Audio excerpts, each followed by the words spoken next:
So it looks like I nailed one my guesses on the new Ridge. I actually really like it, and I think that it's going to make Polaris and Can-Am excel. Now, it's not necessarily that I think that the Ridge is better. I actually would, just up front, I would put the Defender still above the Kawasaki Ridge, just for the simple fact that it has more travel in the rear and you can put bigger tires on it from the factory, or at least I'm guessing. Now this model comes with 30-inch tires, so it's very possible that it can take up to 32s. However, I do not know that yet. But if we look at the fuel capacity is more on the Ridge. They have the front wheel travel is, I think it's identical on these two. It's 12 inches on the front on the Defender, and it's 12 inches on this one. Where did that go? I think I actually had to see that on the main site, but I've got that right here. So let's see what it says. Yes. So the front suspension is 12.7, so it's actually just a hairline more wheel travel in the front. So that gives me good hope that it'll take up to 32s. Just because if you can have more, I know that's just 0.7 of an inch, but every inch matters on these, and every bit of difference makes that in there. So hopefully they'll be able to put 32s on here without any issues. This comes with 30s from the factory, which is identical to what Can-Am has on theirs.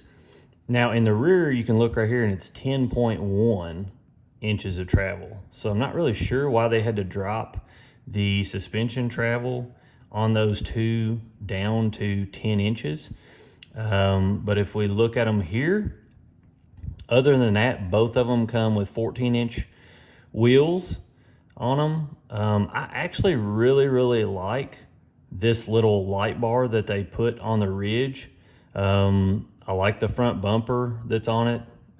It's very sporty looking.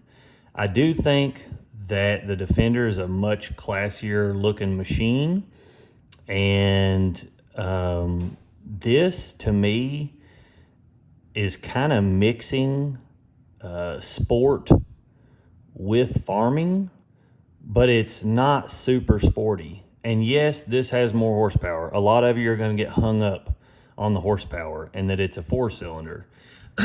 Both these machines weigh almost the same. But here's the thing. Neither of these machines can you go very fast in the woods. I don't care what they tell you, but neither one of them have piggyback or even close to a dual stage shock on them. So just like I was saying before in my prediction video, you can just about look at the numbers on this and tell how it's going to do in the woods. Both of these will do great in the woods, 15 mile an hour and below. But when you get above that and you start hitting rough terrain and everything, they're both going to jar you pretty hard. These seats remind me more of like an expedition style seat is what comes in this XR model. Now, the thing that I really like that the Kawasaki does is they give you or at least it seemed like they're going to, if you go to their website, a 3-year limited warranty. Now that to me is worth a ton on these machines. If you bought that through Polaris or Can-Am, that extended warranty would cost you probably $1,000 on either one of those companies. And it's not really, something that you can use if you're going to modify your machine. But if you're looking at it from the standpoint you're going to buy this Kawasaki Ridge or a Defender or a Polaris Ranger, the other two machines you just get up to 1 year. I think Polaris, if you're military or ag, they give you 2 years on it. But just, a normal person buying these, The other thing that I think the Defender has the one up on as far as the specs for buying comparable models, and what I'm comparing to is just the regular Defender Limited in comparison to this Ridge XR HVAC. And if you compare the Defender Limited to the regular Limited on this, I absolutely think that the Defender Limited is a way better buy. You can put a stereo in these for little or nothing. You've got 30-inch tires. It's just a much better machine out of the factory. Yes, this has more horsepower.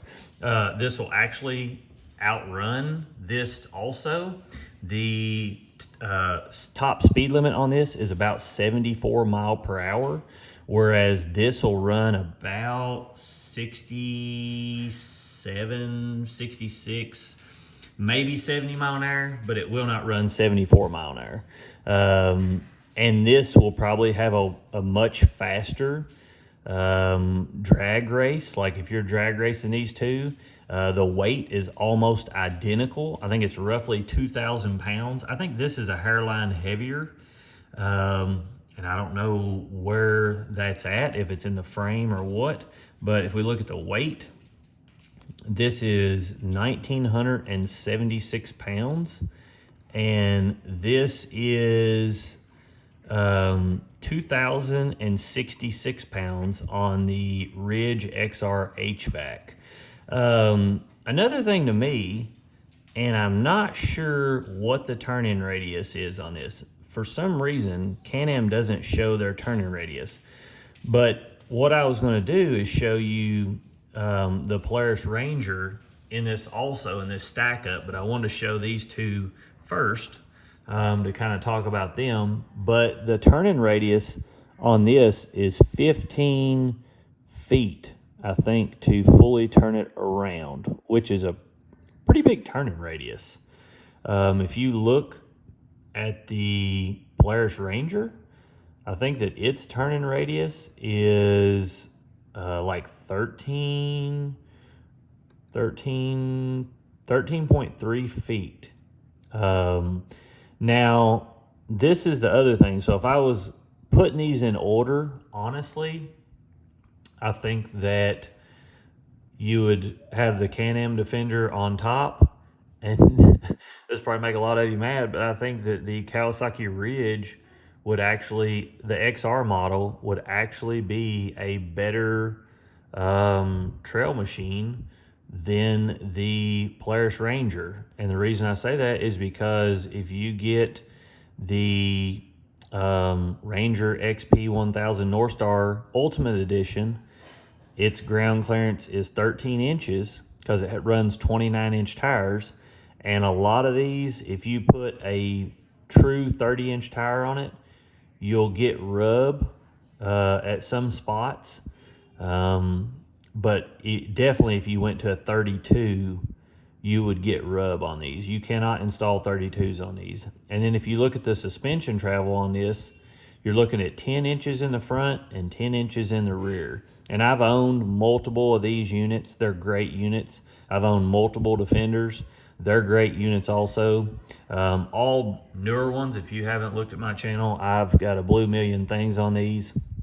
But I would actually rank the Kawasaki Ridge above the Polaris Ranger, especially because it has more horsepower, more suspension travel, a bigger fuel tank, and it is going to be at least for me, a better trail machine.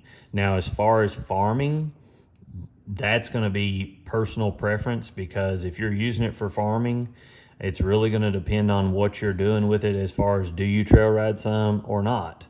All of them come with 14-inch rims, which is great. But the Ranger comes with 29-inch tires. So if you're wanting more ground clearance, you're going to have to buy an aftermarket tire. But then if we go back and we look at the Defender and the Kawasaki Ridge, I actually like the tire much better on the Defender. and I ran these on several trails. They do great. I mean, they're a really good tire. This to me looks like a Bighorn tire, and if it's not built any better than a Bighorn tire, this sidewall will rip out so easy.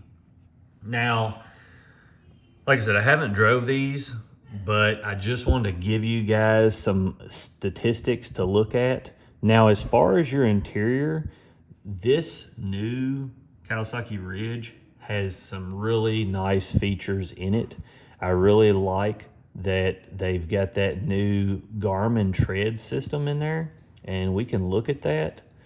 I'm not for sure if it comes on the XR model, but I think that it does. Let me go back to the spec sheet and see if it says on there. Let's see down here in the pictures.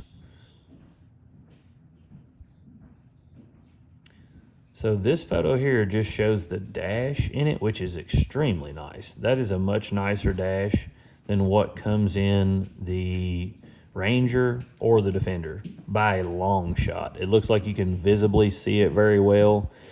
You can see here that this looks like it's just a two-seater model, and it says 2 or 3 seats. So I'm assuming that you can get this middle console removed and have it a bench seat, or you can get it with the console in it. And that's just if you're going to ride 2 people all the time. But on the spec sheet, let's see if it says that it has the Garmin tread in-dash in it.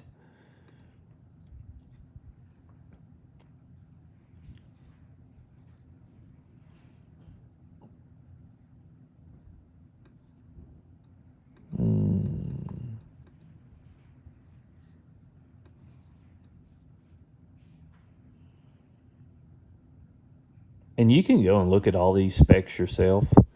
It says smartphone connectivity via Rideology, the app Power Sports, full color TFT instrumentation with smartphone connectivity via Rideology.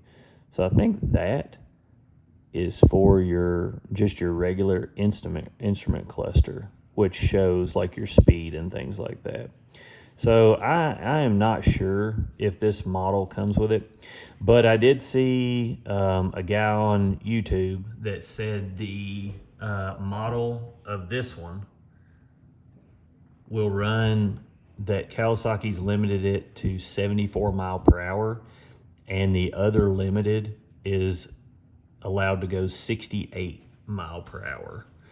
So like I said, I'm not sure if this one comes with the actual in-dash in it, but the main things to keep in mind is your warranty on this. That is, like I said, that's worth a ton when you're looking at these machines. Now, depending on price, because you can buy the Defender, that's the thing to me. It looks like these are going to be priced above Polaris and Can-Am. For instance, if we go to their other model, I think it's $33,000 and something for the Limited, which is a hair above the Limited Defender.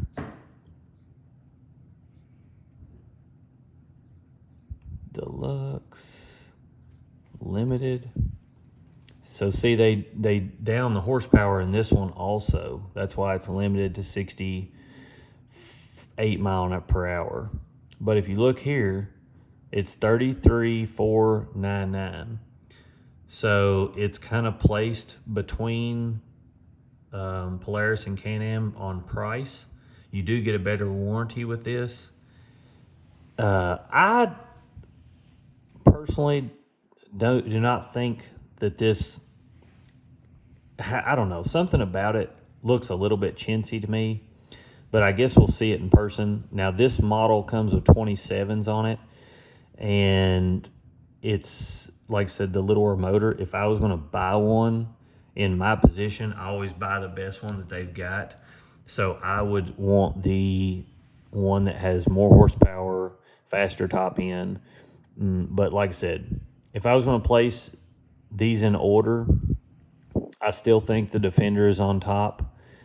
And I think that I think these are going to be, if you can put 32s on the Ridge, if you can put 32s on it, it's going to be a great contender to be number one, especially with the interior that it has.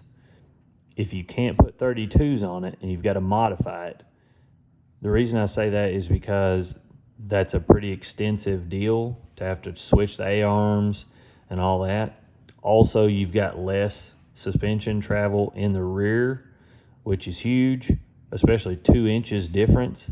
So this has 12 point something in the front and 12 point something in the rear. You can put 32s on this from the factory because it has forward arched A-arms, which gives it more clearance than this. So from a trail perspective, I truly think the Defender is still going to be a better buy straight out of the factory. I think it'll probably ride better also. So far, out of the Polaris and the Ranger, this has been the better riding machine. I like the tires a lot better. A lot of things to look forward to on the Ridge. And like I said, it's going to create competition, so it's a good thing for everybody. I hope this helps some of you out and there's no confusion. If you've got questions or you think I'm wrong about something, please comment. If I missed something that would help me, then comment also.